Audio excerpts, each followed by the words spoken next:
Morley with us. Part of what we've been doing in this evolution series is just coming together to sort of metabolize what is happening and to be grounded in community, grounded in ideas, and grounded in ourselves. And just delighted, Morley, you've been sort of guiding us through this. And I'll turn it over to you, Morley, to do today's grounding. Thank you once again. Thank you, Xander. Yeah. Welcome, everyone. Let's find a comfortable position in the chair. Maybe scoot forward a little bit so that you can feel your feet flat on the floor. And roll your shoulders all the way back so you can bring your spine nice and tall and space between the vertebrae. A lot of times we're on the computer, we're like this. So we're gonna do the opposite, create space. The crown of the head going towards the sky and the base of the spine falling down towards the center of the earth. Imagine that. Good. And let's place the hands on the knees and just feel the openness in your chest. And let's bring our eyes closed or open just enough to let the light in. And take a nice deep breath in together through the nose if possible. And exhale through the nose. And as you exhale, feel your shoulders are water. Good. Inhale, expand. Expand the chest and back. Exhale, lengthen. Crown of head to the sky. Shoulders are water. Inhale, expand the chest and the back wide like the horizon. Exhale and shoulders are water. Good. Let's bring the right hand to the belly and the left hand in the center of the chest. We'll just do a few short, few slow. Inhale and fill the right hand with breath. And then the left hand. Exhale, soft belly, soft heart. Inhale, belly rises, ribs and chest expand. Exhale, belly softens, chest and heart is softened. Good, inhale, belly rises. Ribs and chest expand, expand, expand with a breath of life. Exhale, soft belly. Soft heart. Feeling the power of our togetherness, continue to inhale and exhale slowly through the nose if available.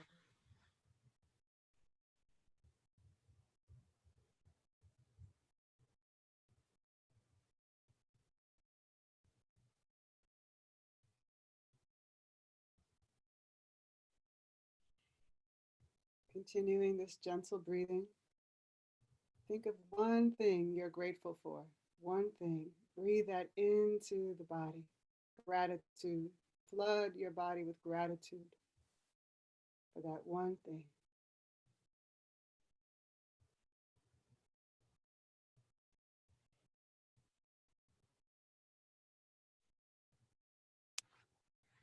Beautiful. Let's bring the right hand to meet the left hand.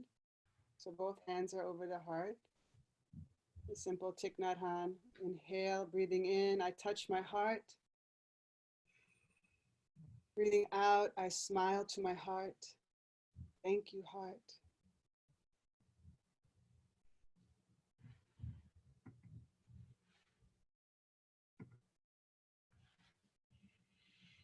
Thank you, Xander. Have a beautiful day, everyone. Great. Thank you, Morley, as always. Just a treat to be with you. I have a lot of gratitude for you in the world.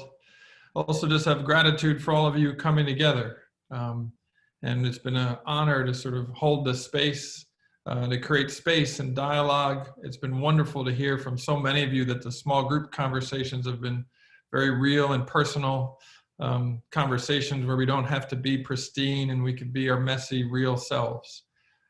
And so what we'll do today is what we've done in this whole series. We're going to spend a little time with some content. We'll then break into small groups, and then we'll close that hour out hearing about some organizations that are doing good work in this moment, and invite everyone else to stay on for the end of the session. And so today we're going to sort of continue and focus on sort of leadership and authority. And one of the beautiful things about this is that this framework comes an evolution of ideas from Marty Linsky and Ron Heifetz. And Marty, I believe, is on the call, and it's just been an honor to learn from him and with him. And so this will build on some of those ideas. And obviously this is a moment in history where so much is dependent on the use of leadership and use of authority. And so we're going to spend some time walking that through. As we begin to enter this, just a gentle reminder of the frame we've been using in all of this evolution series, that adaptation demands that we determine what to bring forward into the future, what we need to let go of and what we need to grow into. And then it's an inner and outward journey that's always better in relationships and trusted spaces. So it's been wonderful to create this. And just a gentle prayer that the lessons we need to learn come as easily as possible. And just hope for that. As we begin this sort of focus today on authority and leadership, and in reality, we'll spend more time on authority given the nuance of this, and we'll spend more time on leadership at a future session. Just want to begin reminding us that all of the previous sessions in the evolution series all have recordings. They all have materials and slides that should be coming out as soon as we can just finish doing that work. But also that we have upcoming sessions, and that the next sort of 4 sessions after this, moving into May, the first one will be mobilizing people across difference. The next Tuesday will be the future of work. We'll spend a deeper dive into what great leadership looks like. And then just responding to a bunch of requests, we'll talk and do a session on taming the self-critic. How do we do that? How do we kind of quiet that inner voice of criticism? But today we kind of want to go in and focus on that. Oh yeah, we also have these upcoming courses. I was supposed to mention that. You'll be hearing about that from us soon. But let's dive into the material because there's a lot we want to cover. And in reality, one of the things that we know is that we've all walked a path and encountered and engaged with authority and leadership along this path. And that many of us have lots of moments where authority and our relationship to authority was shifted and affected. These moments happen with parents. We learn from birth how to look at and expect things from others.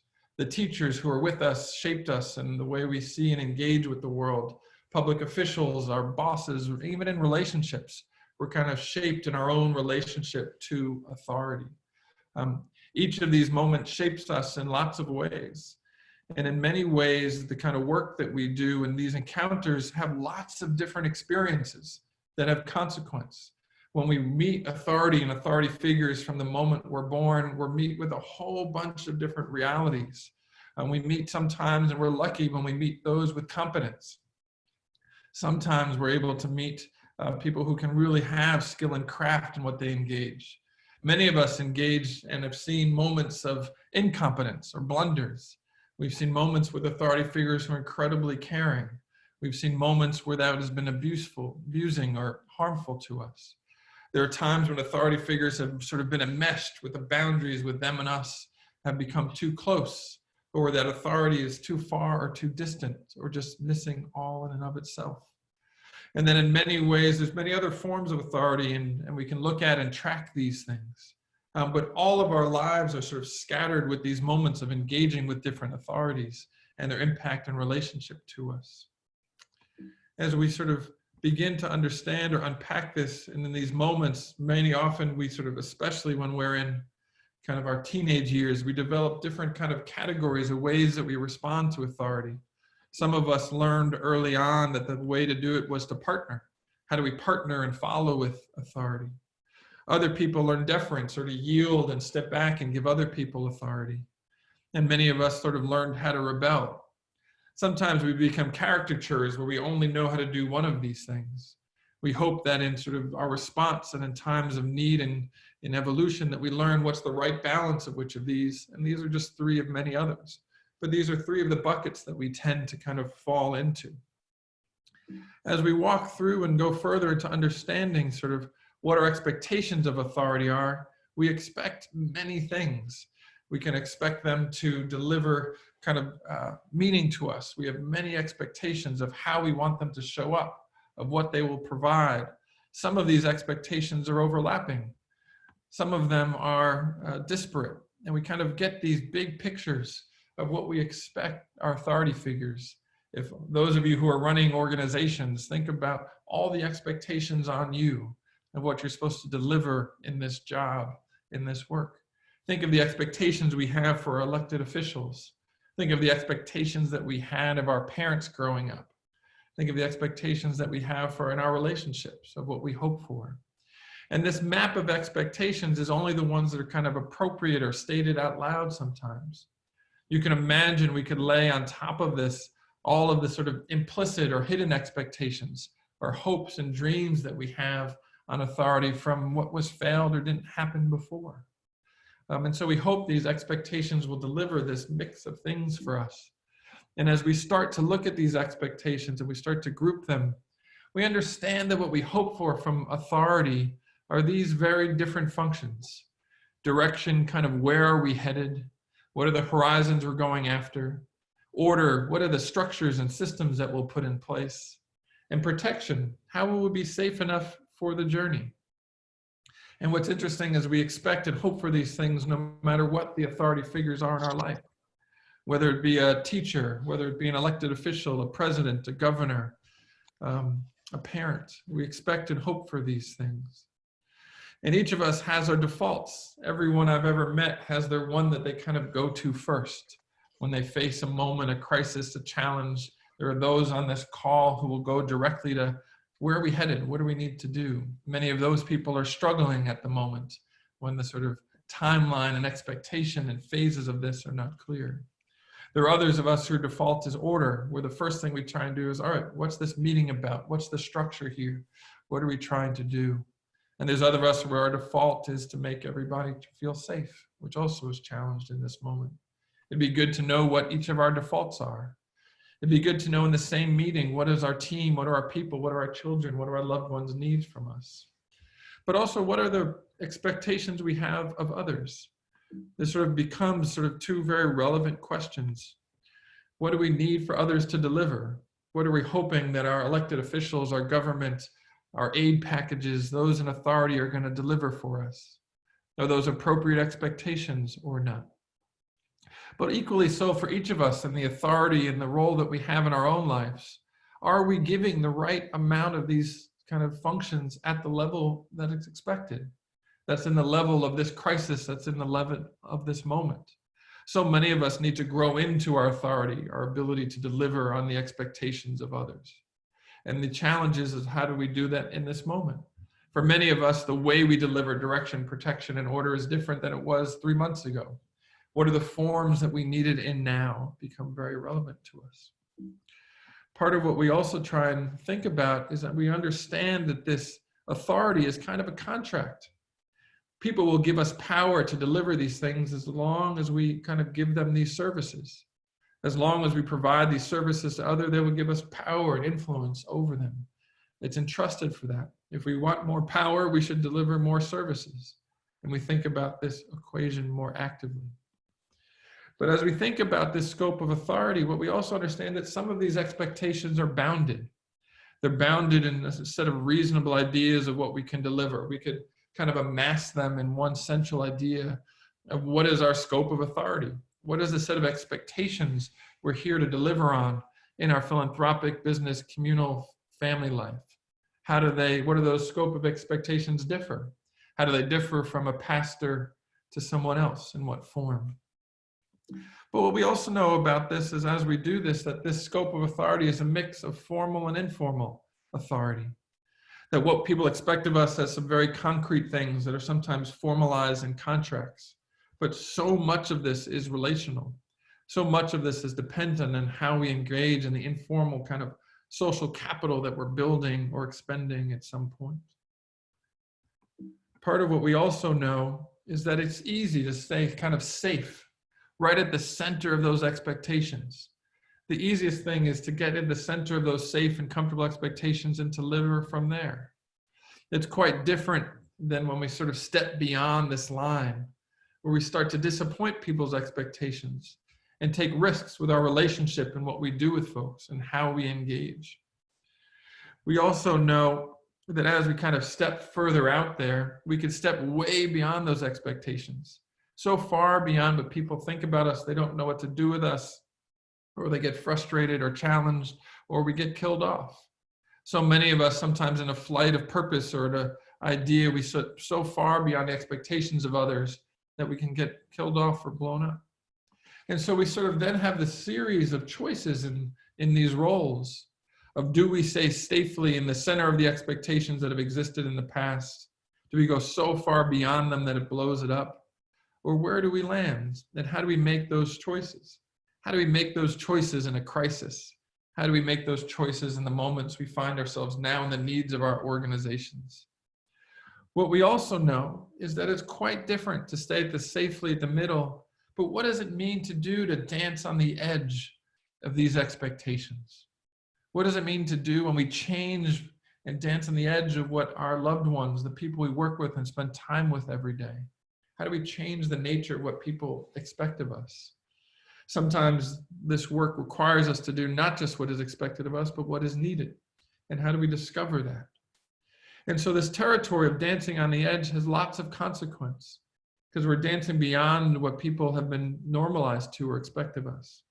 The good news is that when we sort of go on the edge of that expectations, and we do that, if we do it successfully, then our scope of authority, our ability to influence and change and what we're capable of or what people know us of expands. Rather than thinking about the goal of life is to sort of expand and live outside of your comfort zone, one way we understand it is the goal is to expand your comfort zone, expand the comfortable expectations instead of things that you can deal with each other. And so part of what we're also wary of, though, is that if we dance on an edge and we're not successful, we don't do it with the right mix of skill and craft, our scope of authority can also shrink. Think about your reaction to what our president, your president, whatever country you're in, and the way they're handling this situation. Is the scope of expectations, the scope of authority of what you're delivering shrinking or growing in response to their actions? Think about how you're experiencing your colleagues, your loved ones. Being at home with them day in and day out is changing some of what we expect from each other. And so we go through this process hoping that over time we can expand our ability to sort of engage, to dance beyond just what were classical expectations, to deliver more and deliver more space. Part of the way we start to understand and make distinctions between leadership and authority is that authority is delivering on these expectations, and leadership may be the act of changing them, of changing what is assumed and expected of us. As we go further into these ideas, we start to look at different definitions of what is leadership. Some people have lots of definitions of leadership that engage with followers. We all know as parents and those of us who have children that we can get people to follow us by bribing them, coercing them. There's lots of ways. Just because you have followers doesn't mean you actually are practicing leadership. But leadership might mean mobilizing change.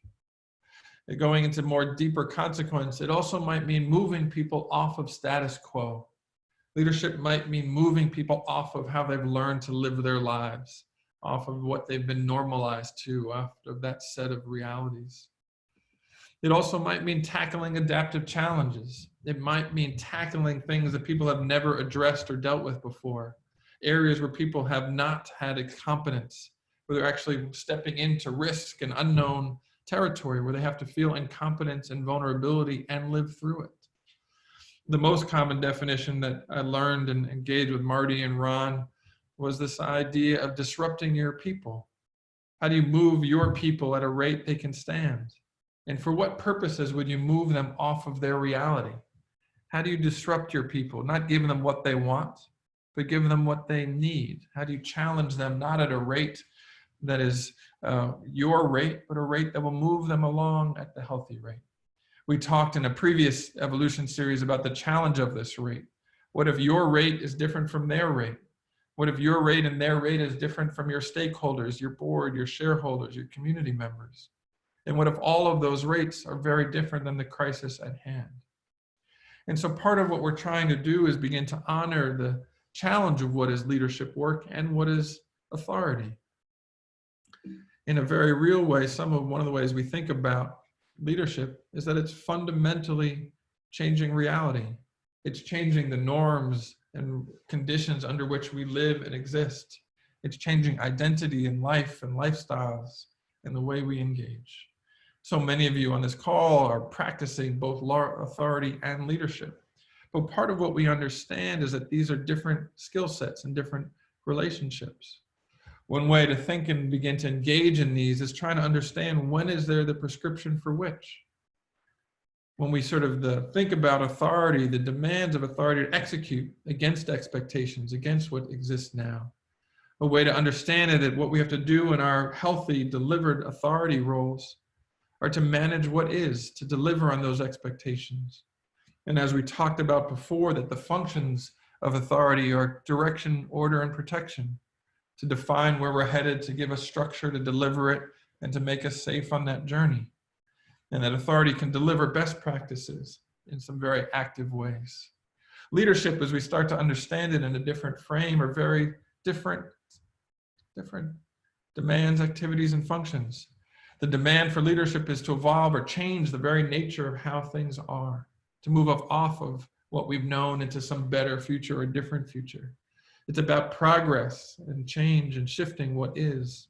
It's about the ability and functions to diagnose what is worth keeping, what's worth changing, where is change possible, to mobilize people, to move them off of where they are, and to sort of, as we just mentioned a moment ago, dictate the pace that can bring people along, do the work of letting go of the past, do the work of building competence into the future, and build the next practices that will someday become normalized.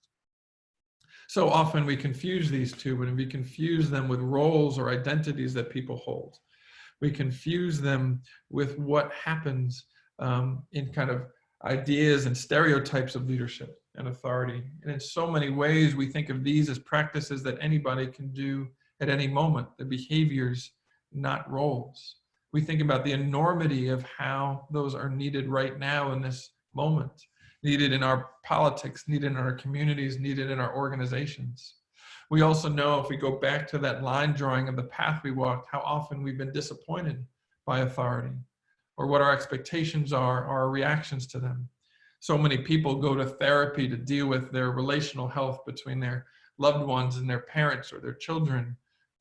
So much of this work is also repairing and therapy for our relationship with authority figures. How much do we hold and we trust them as we move forward? And so part of what we start to understand and we do this work is, how do we engage with this? And in a very real way, kind of what do we, as Amy Fox and Thomas Hubel, which I learned some of this from, what do we kind of bow down to? And when we sort of engage with authority, when are we bowing down to someone's masterful competence? And when are we just bowing down to their power? Or when are we dealing with the consequence of being forced to bow down to their power over us? It's very different when we hold people in authority relationships, when we hold them in service to their extraordinary competence versus just the power or the seat that they hold. It's really interesting to think about, who would I bow down to in their mastery, as I did with Marty and Ron and their ideas and craft and others? And when do I bow down just in hiding and yielding and deference or lack of skill set? Who is warranting of bowing down to or authority? One of the ways I think about the work, we're so in love with community and circles, and there's no way to move forward unless we figure out, again, how to trust people with authority, how to trust people with power over us. But how do we start to understand how we trust people when they have competence versus just power? And this leads us to some questions as we start to head to our small groups. As we start to think about where authority relationships exist in ourselves and in our lives, and again, all of these evolutions or series are just an introduction to these ideas. When do we grant authority? When do we grant others to have power over us? When is that a recognition of competence When is it a difficulty of not having our own voice or skill sets or ability to engage? When do we remove authority? When does someone sort of make a mistake in their authority role and we just step back and we deal with the problem of the moment? But how do we deal with it in the biggest frame? When do we bound authority? When do we say, I will give you authority over these things, but not other things? How do we disagree with authority? So many of us have such imprinted ways of engaging authority that we learned early on. All you got to do is be in a difficult conversation for more than a moment and see those defaults of authority sort of lead and fall out. And for those of us who have authority, and I imagine almost everyone on this call does have authority with someone in our lives, how do we hold authority with grace and maturity? How do we hold that gift of that power, that influence we have? And how do we do that? And obviously, how do we repair and hold accountable those who have injured and used authority badly? And so we have this beautiful question of this ongoing pursuit of how am I and when am I willing to be led by someone, be led by you on this set of things, under these conditions? Who will we let us lead us, and who are we willing to be led by? And in this moment when we have so much to deal with authority, and we so desperately want authority, I know for me and the choral community, there was always this hope that the adults would show up. In this moment when I went back to this very young part of me that wanted to be saved, it's a really important piece.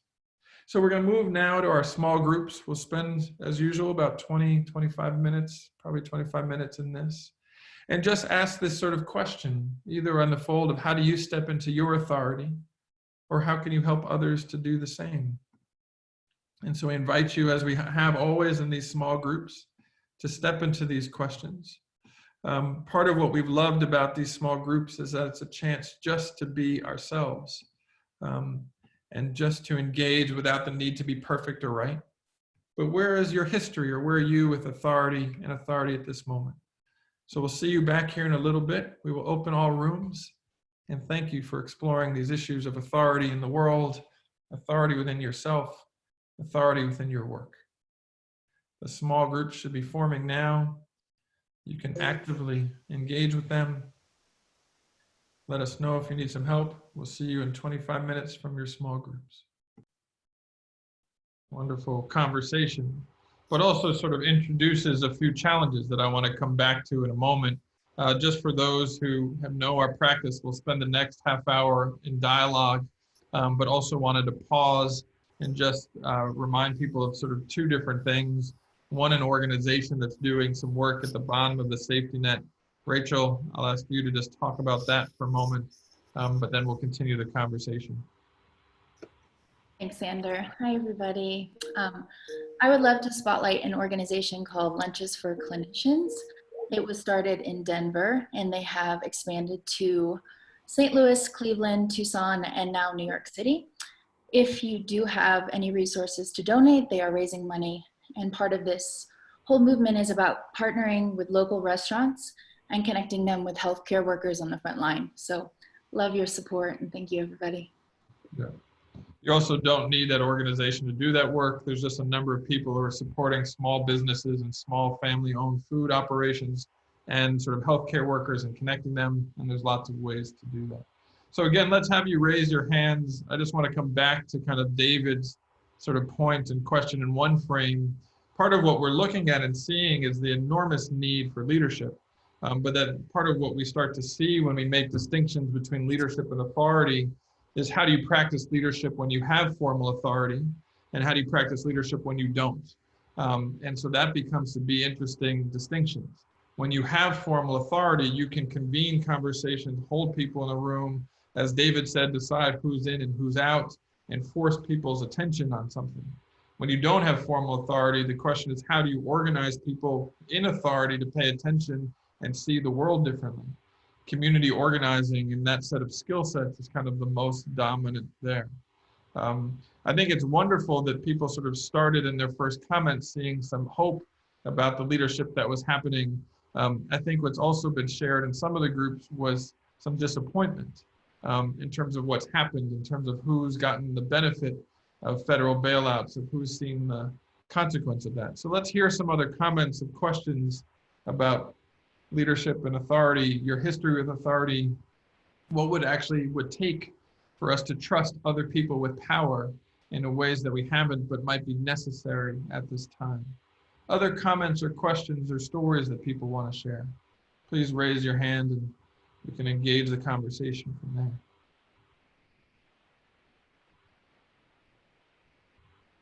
Deborah, let's turn to you. It's good to see you. Good to see you, Xander. This might be some repeat tips from your start, but two tied-in elements that we talked about were flexing and shifting. So if you have kind of some go-to tendencies in how you lead or engage, but you sense your audience needs something else, drawing yourself into a different skill set or a different come from than you're used to, and the challenge and discomfort in that.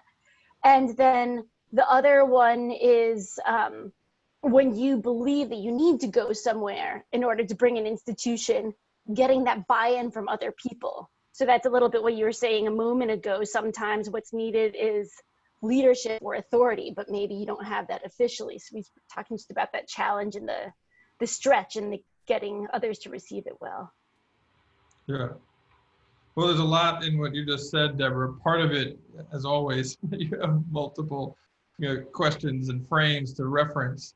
Part of what is in that is the question of how do you flex and move. Part of that is trying to understand what are the demands at the moment. I think part of, just to sort of begin to break it down a little bit, when you have formal authority, you can do that. Part of the question is how do you flex and move and build the informal authority? How do you build social capital with folks at this time? We see so many people trying to do more to express empathy, express their values, express their care for folks. Some people have not spent a lifetime developing those skills. So not only are we trying to express those things and build that social capital, but for some people that's new and they're less talented there. The other thing that's always careful to watch is so many people walk through life amassing social capital, that kind of informal authority where they'd be trusted to do something, but they never actually spend that social capital. This might be a moment where we have to spend that social capital, where we have to ask more of the people of ourselves, of the people we work with. It's wonderful to sort of honor that we need to flex and improvise, but the question is, what is the group's needs? And what is the group's needs versus what they've traditionally held from you? And so part of the big flex is what we're asking people is to step into some incompetence, to step into territory they haven't been before. And in many people in their authority roles, that's the hardest thing to do. When we step into authority roles, we're there because we want to see and be competent. I always talk about it as kind of the competency Olympics. We're just trying to prove how good we are. And we're all walking to territory we've never been. So how do we let people make mistakes? How do we give them feedback? How do we step into that? I think is part of the space that you're talking about. But hopefully in leadership, we're talking actively about how do we give people what they need, not just what they want. How do we challenge that? And that becomes a really interesting, complex space of who gets to say what people need. Where is the power we have with people and power over people? Where is that influence? Where are politicians, not our politicians for all of us, but politicians for some of us? Where did our parents meet some of our needs, but not other ones of our needs? As a boss, needs are you meeting? That's where the questions, I think, underlying what you're talking about start to show up. But let's hear from some others where they think about this. My experience is people are wonderfully untrusting of people in authority, not always trusting of them. But Nora, maybe you would add to this or add to a different part of the conversation. Thank you. Here's what occurred to me as I was listening is that the advantage of this time is that in a funny kind of a way, this may not be the right choice of words, but it gives us cover. It gives us all cover because the truth is just what you said. We've never been in this territory. Nobody has. And so I think that that gives permission in ways that we can invite ourselves, our clients, people we work with, people we lead, to say, look, this is in a way a level playing field. We all don't know. and we are all forging ahead or doing whatever we're doing in this common experience, or there are pieces of commonality, and of course there are differences too. But I think there's a real advantage in continuing to remind people, remind ourselves, and name that reality. Yeah, and the question is, how are people using this moment? One way to sort of put a little bit of a cartoon on this is, you know, which authority figures, which people around you are saying, I want us to get us back to normal. I want us to feel safe. I want to do that. In a way, we can understand that domain as the authority domain of meeting old expectations. We're going to get you back to where you were. We're not going to do that. The leadership domain is the domain of questioning what got us here. What is a set of assumptions? What are the set of norms that we become accustomed to that we're no longer going to stand for? What did the crisis reveal of our own fragility? I love how we're talking about how do we get back to this booming economy that we had before, a booming economy that had the majority, at least of Americans, who did not have 2 months of savings in the bank. And so when we start to think about this, not just in lovely terms like this is a powerful moment, the question is, what is the hard truths we'd have to look at and contend with each other? That would be leadership work. Getting us to feel safer, more protected, in a more comfortable space is more the authority domain. And so again, I would just want to look for both of those. And I would just say inside myself, I want both. I want someone to comfort the heck out of me, to tell me it's going to be okay, that I don't have to question as much. And I also want to deal with the reality of the fragility that's inside our world and inside these experiences. And I want someone to do that with skill.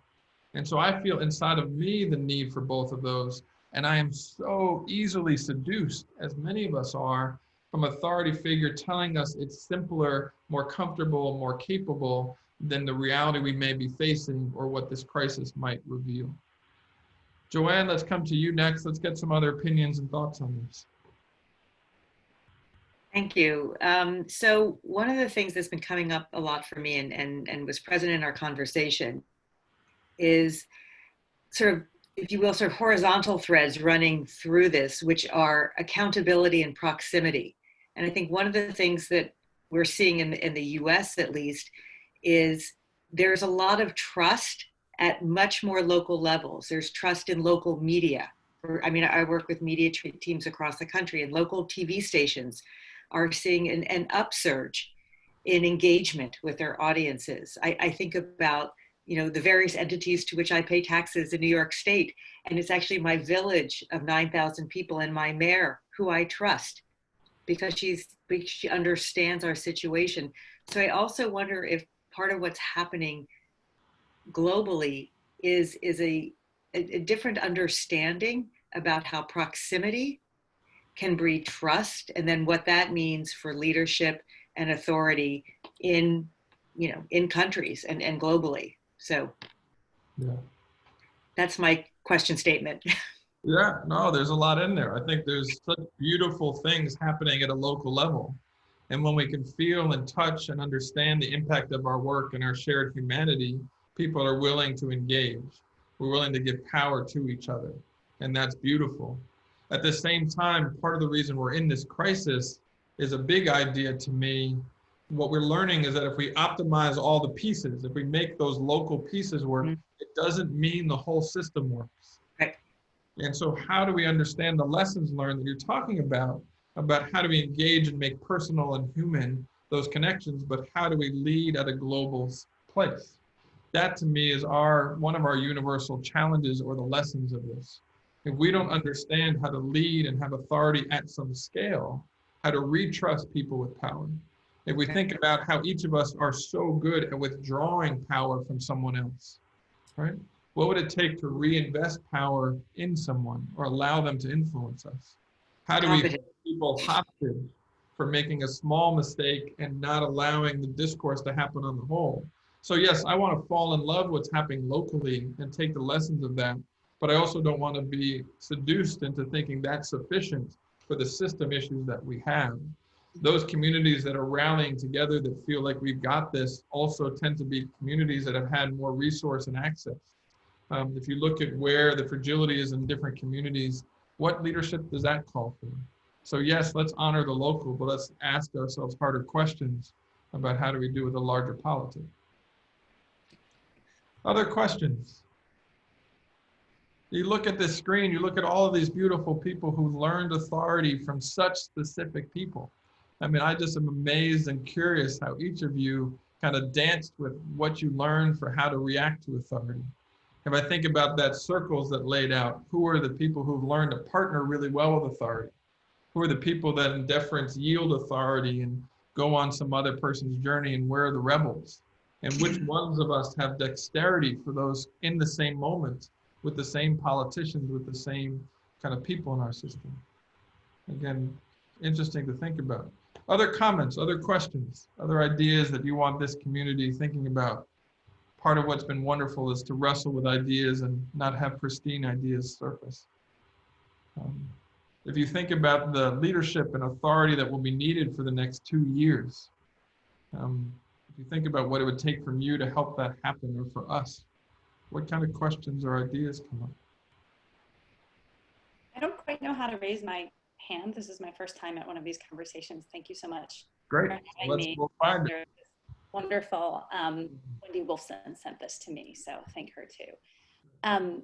I wanted to go back to something that Deborah said earlier when we were on the thread talking about how to influence leadership when you're coming from a place of informal authority.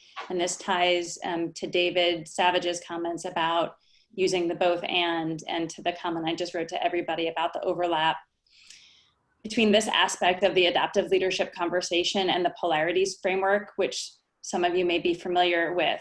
But just very briefly, I wanted to say that for me and in our organization, the entry point for influencing formal leadership, if I'm not in a position of formal leadership on that conversation, has always been to honor the polarity of stability and transformation, because it's a way to invite people in who are holding on awfully tight to how things were, often because they are the original stakeholders in making it how it's been.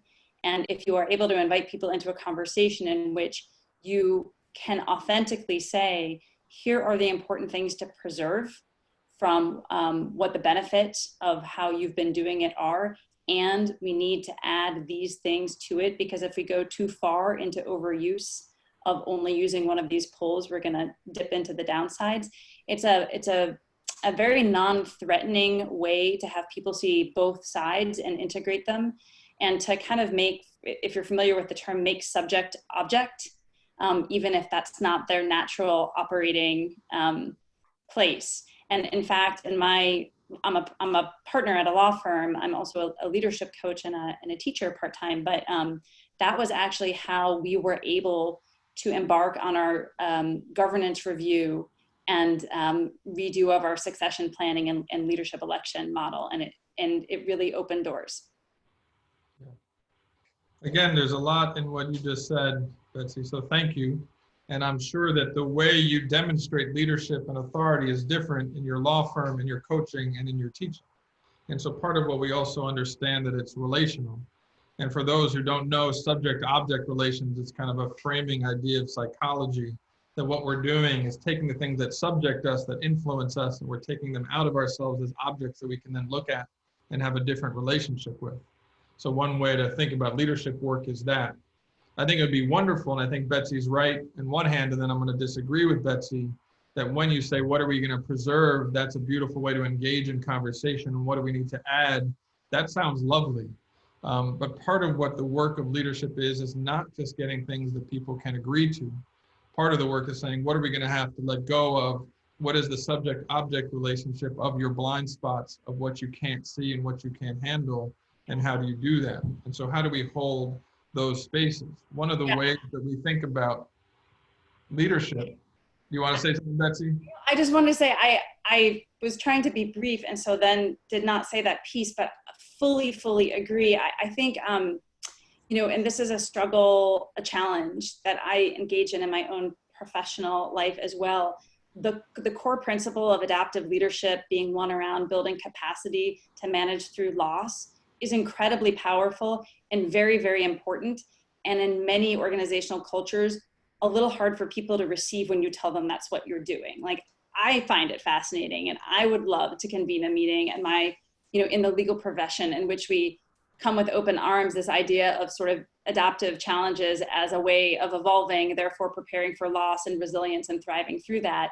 And I just find that unless I happen to be the person invited to give the keynote speech that day, that, to Deborah's point, when I'm introducing it to people who don't think that way, it's just a way in. It happens gently, and I honor the principle, and they sort of have to see it in hindsight instead of conceptually embracing it up front. And it's a great frustration for me because I want to do it on the front end, and I have learned the hard way that gets rebuffed, because to your very important point earlier, it is, it's disrupting people at a rate they can't manage. And for many of you who are lucky enough to be in organizations where that rate is faster, that's wonderful. And in some organizations, it's not that fast. So that was what I meant to say, but I absolutely agree. And the part of the skill set that we're talking about is, how do you get and change that rate? What is the skill set in getting people to do that work? And for those of us who need to be liked and need to feel comfortable, the ability to do adaptive work or lead goes way down. The work of leadership is around dealing with disruption. It's dealing with how do you sort of do that well. If you think about the systemic consequence of us not having the craft and skill set to do leadership work, you could say that's kind of what got us here. If you look at the average CEO tenure of the Fortune 100s is under 4 years. The average superintendent is under 3.5 years in America. That part of what systemically is happening is actually people not doing the leadership work.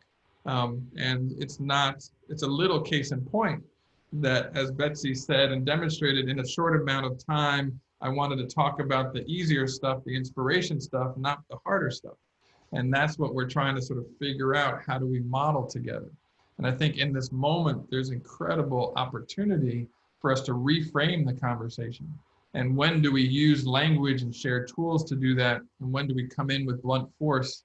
When does crisis surface that? They're all aspects of how do we lead and do the adaptive work. But you can start to see all the ways which we tell ourselves that this is not the moment for leadership.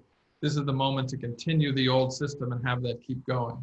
And I think those kind of competing pressures are very real. Other thoughts, other comments about what you're finding or what you think this moment tells us about authority or leadership? And thank you, Betsy, for the framing, the work you're doing in this space. Yeah. Verena, let's hear from you. And let me know if I said your name correctly. Yeah, no, that's right, Verena. Okay. So you just said something about, I want to bring it to the personal thing, leadership, because so I sit at home, I'm a single mother of 3 children, and I also try to work. And so, I try to have big ideas about what leadership is. And then I'm confronted with the daily challenges of having, 3 children that are making noise, and I can't concentrate, and I can't actually think about the world because my own microcosm is hard enough to manage. And then where I want to go is I just want someone to open schools again. I want someone to make my life easier, right? And that is where I want authority to step in to take the adaptive challenge off me, right? And I go in daily circles, and then I remind myself, no, actually, it was your choice to have 3 children. It was your choice to get divorced. It is your adaptive challenge, right? You can't go out and blame someone that they've closed schools, which is probably the right thing to do, right? So I think about this adaptive challenge right now. For me, it's a very personal level. Same thing with my work. No, it's my challenge. I've got to be the one who has to figure out how to do work now, and I can't look for authority to just make my life easier again. So I guess I just wanted to bring that personal lens in, and how we have the tendency to go blame. It's the teacher's fault. They are not setting up schooling correct. It's the government's fault. They're not doing. But really, a lot of it is our choices, isn't it? And now we have to. I think that's part of our leadership, I think, and how we need to adapt to life now. Yeah. Here we go. Thank you for sharing. I do think it's fair to say, in my perspective, I don't think it's all of our choice. I think some stuff happens to us that it might not be our choice, but it's our problem to deal with. And that some injustice happens to lots of people, and then they have to deal with the consequence of that. So yes, I don't think it's good to blame all the time. It is good to seek justice and solve those things. And we have to start with where we are. I'm a single parent of 3 children, and my children, I love them, and they're making me absolutely nuts. The degree to which I actually am starting to realize in such very real ways that they're capable of more than I was letting them be. I've sort of learned, my friends have this company called Dynamite Shop, and they have this phrase, delegate dinner. And I've actually learned that my children are more capable than I thought they were. And that's a moment of leadership where we kind of talk about who cleans up and how do we do that? And how do we change the expectations of what I will provide and they will provide? So I think there's that's the next, can you add that to one of the series, yeah, parenting. Leadership parenting thing. We could do that. We could have a group of that. Yes, and then the other funny thing is realizing that there was a lot of hopes I put on my children at their school, and I thought the school was the problem, not my kids. And I've started to see how my kids are part of the problem. But I think that challenge, though, of what does leadership look like, and trying to think about what are the set of expectations I have, what are the expectations I have of others, and how do I dance on the edge of those, is where leadership starts. And trying to figure out that pace so it's not so comfortable and doesn't blow up is the work.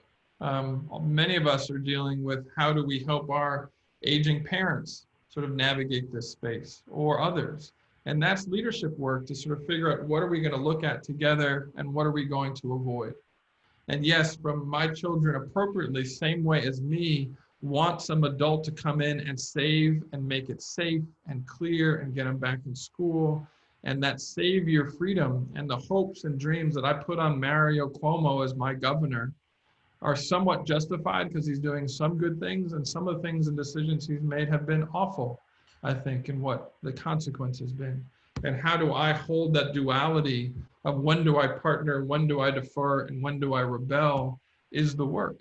And part of why we think of leadership as a behavior, not as a role, is that we think it's available all of the time. If you think about this conversation now, and what part of the conversation could we be talking about that we should be, that we haven't yet? What are the blind spots in this conversation that if we paid attention to would be generative, is a moment of leadership that's possible. But I can feel in me the great seduction of authority and the great hope that they can figure it out, and the significant language that we've developed to how to criticize those in authority. And we've developed that muscle better than we figured out how do we support and mold them to something better. That's the kind of work that I think is needed. Otherwise, we're going to get another crisis, another chance to maybe learn that lesson. Other comments, other questions that people have for what we should look at next? Other responses to what either Betsy or Verena was saying? Hi, Xander. This is Valerie. Thank you again for creating a fantastic opportunity. I wanted to point out something that I think you have provided a framework to think about, but wanted to call it out specifically. When you ask the question, what does leadership look like? What does good leadership look like?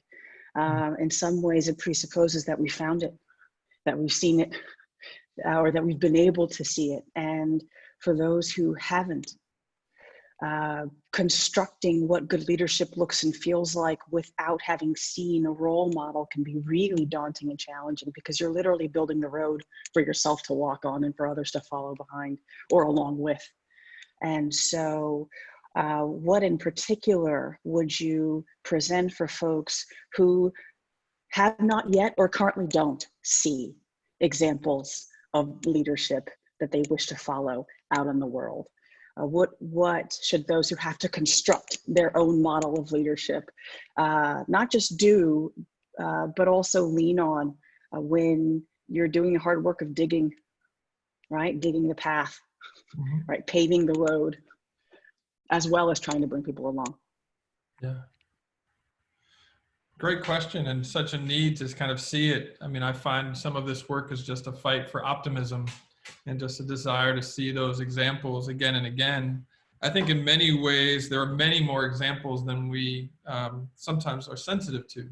I think the false and the myth is that it's a person in a role.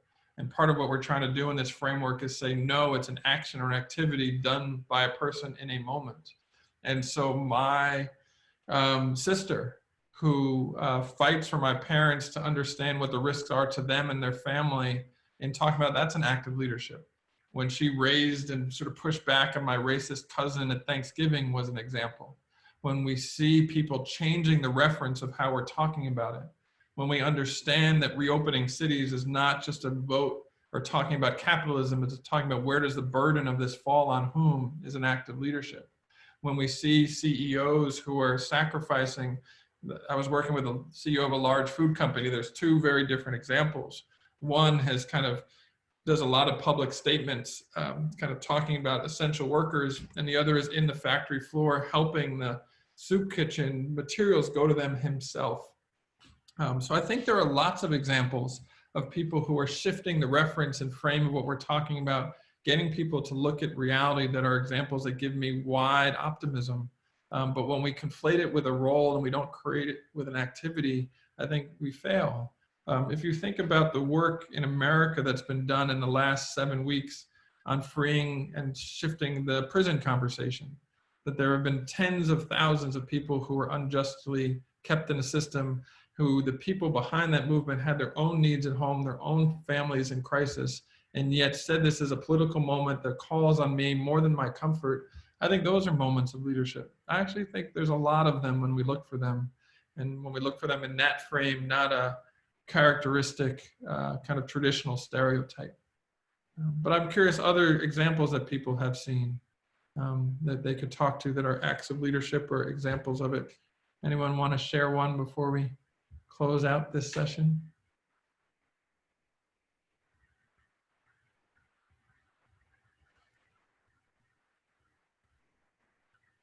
Verena, it's just good to see your family member too. And I think any parent who has, or single parent who has children at home, who is taking care of them and finding some time for their own needs and their own self-care is an example. I think anyone who is sort of thinking about how do we extend ourselves? How do we find moments where it would be so easy to sort of find comfort and sanctuary, but all of us have moments where we can care for someone outside of ourselves. I think those are moments of leadership. I would also say quite actively, I think the moments of leadership are coming. I think the moments of leadership of what do we return to and what do we refuse to return to? What levels of consumerism, commerce, engagement, power, support are all the wave that's coming to us. I think this next chapter will be dictated by how people use authority and engage in leadership and that combination. So I hope this conversation helped give you some frameworks to think about it, how to think about how it's nearby. As always, we've tried to end these reminding you that this is a moment not just of leadership, but also just of mental health, and this is just hard. And so inviting you to reach out to the communities and others to ask for help, to offer help. We've offered and shared the crisis text hotline. We'll share information on how you can connect small local food systems with sort of frontline health workers to kind of build up both of those communities, but also ask you to share in the chat anything else that's useful for that. One of the ways that we can find our leadership is finding safe places to explore what it means. So thank you for coming together. Again, we have 4 more sort of evolution series coming up. The next one about how do we mobilize people across difference is next week. We'll follow that with, I think, the future of work and what does good leadership look like? And then eventually how to tame the self-critic, which is eating so many good people alive as they sit home and watch too much Instagram and wonder what other people's lives are like. So we'll do that too. And always invite you to give us feedback of what's working, what's for you. And I do apologize, we promised the slides. We just have had some limited bandwidth in getting them out, but they're on their way. So that's coming to you soon. Thank you for sharing yourselves with this community. Thank you, everyone. Thank you, Xander. Thank you all. My pleasure. Thank you. Thank you. Thank you so Thank much. you. Thank you very much, everybody. Thank you, Xander. Thanks, so much. Rachel. Thanks, Xander. Thank you. Thanks, everybody. Bye-bye.